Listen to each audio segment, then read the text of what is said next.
Imagine a land so untamed, so brutal, that even the fiercest warriors trembled at the mention of certain names. This isn't the romanticized version of Native America we were taught in school. No noble savages singing to the wind. No peaceful tribal councils under the stars. No, this is the real story, raw, bloody, and savage.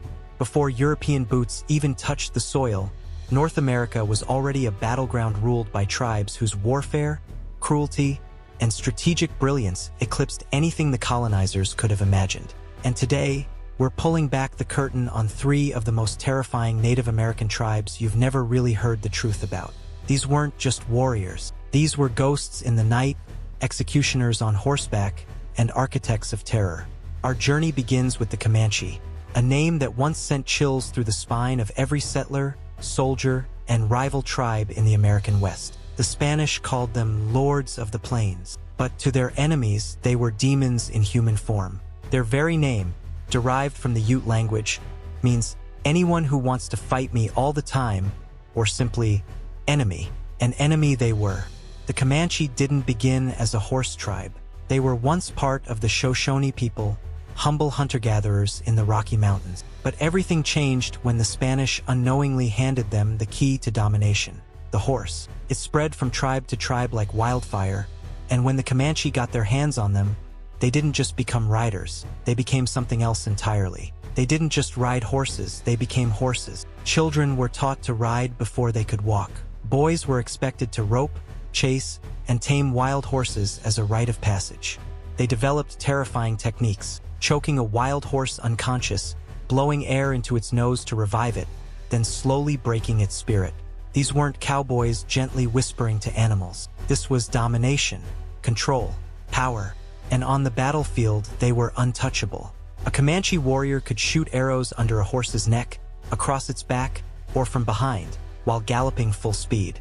They used their horses as living shields, wrapping their bodies around them, exposing nothing but a hand and a deadly aim.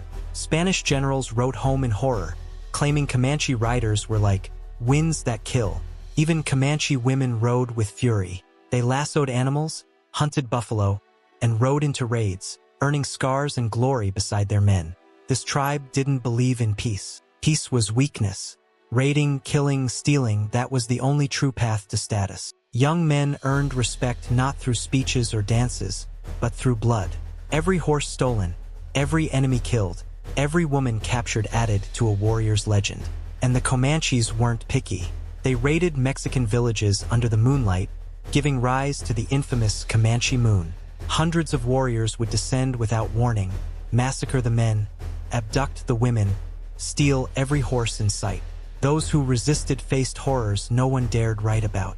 Captives were tortured with precision and pride. Some were skinned alive. Others were staked naked on anthills, their lips sewn shut, their private parts stuffed into their mouths. Children had their skulls smashed against walls. Soldiers were roasted over fires, alive. According to accounts, Comanche women often led the torture, showing no mercy and inventing new ways to make their captives beg for death. The attack on Fort Parker in 1836 stands as a symbol of this terror. Around 100 Comanche warriors approached under a white flag, only to butcher the family who dared trust them. Men were speared, women were raped. John Parker was mutilated and scalped alive. Granny Parker, impaled through the torso, then violated in ways no book would dare describe. This was not savagery for chaos. This was organized, strategic, ritualistic warfare, designed to paralyze enemies with fear. And it worked. The Spanish halted their northward expansion for nearly 50 years. Settlers fled, soldiers cried, and the land belonged to the Comanche. But they weren't the only storm on the horizon. Thousands of miles away, hidden in the dense forests of the Northeast, another terrifying force had risen. The Iroquois Confederacy, or as their enemies called them, the Iroquois rattlesnake. A name whispered with dread, because if you heard it, it was already too late. This wasn't a single tribe, but a machine, a coalition of the Mohawk, Oneida, Onondaga, Cayuga, Seneca, and later the Tuscarora. United not by blood, but by strategy. Where other tribes were divided, the Iroquois were a cord of iron, 6 nations with one will. They were masters of stealth, striking with surgical precision. They didn't need numbers. They needed silence, speed, and death. Their warriors could move through the woods like shadows, launching ambushes that left entire villages burned and bodies stacked like firewood. The Hurons, the Eries, the Susquehannock, once powerful tribes, were all but erased by Iroquois steel. Boys were raised to kill. From youth, they trained with bows, clubs, spears, and when they were ready, they were sent on raids, not just for glory, but for survival. Prove yourself or die trying. Prisoners didn't get a swift death. They got the gauntlet, a vicious rite where captives ran between two lines of warriors swinging clubs, sticks, and knives. If you fell, you died. If you made it to the end, you were just getting started. Torture was ceremonial. It wasn't rage, it was art. Victims were burned, skinned, dismembered slowly, their screams praised as music to the spirits. Some were adopted into the tribe if they showed enough endurance. Others became examples, warnings, or entertainment. And still, what made the Iroquois even more dangerous was their mind, their politics, their unity. While colonists squabbled, the Iroquois built a republic that lasted centuries. During the French and Indian War, they backed the British, tilting the balance of power. They didn't just fight, they played chess while everyone else played war. But deep in the southwest, among the deserts and mountains, a third terror waited.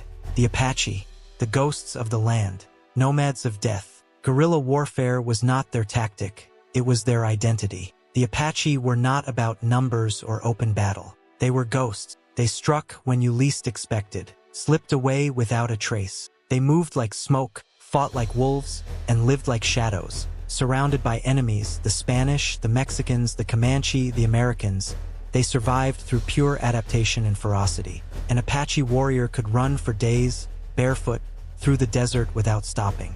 Their knowledge of terrain made them impossible to catch, and impossible to escape from. They raided with precision, covered massive distances in short bursts, attacked outposts, caravans, settlements. One moment, silence, the next, chaos, and just as suddenly, they were gone. Their archery was legendary. It said they could fire 7 arrows into the air before the first hit the ground. On horseback or on foot, it didn't matter, they killed with terrifying skill. And their cruelty was unforgettable. Captives were burned alive, skinned, or had their heads crushed. Children weren't spared. Women weren't spared. They respected pain, admired creativity in torture. It was a twisted form of honor, to find new ways to break a human soul. General Crook, who hunted them for years, called the Apache the tigers of the human race. Not out of admiration, but out of raw, helpless fear. These 3 tribes didn't just survive history, they shaped it. They stood at the crossroads of brutality and brilliance. And though the textbooks gloss over their names, their legacy remains written in the blood-soaked soil of the continent they once ruled. America's savage past isn't a myth. It's a truth too terrifying to teach. But now you know. If this glimpse into the forgotten horrors of history fascinated you, don't just scroll. Subscribe, like, comment below on which tribe chilled you the most. And remember, what's forgotten isn't gone. It just waits in the shadows until someone dares to tell the tale.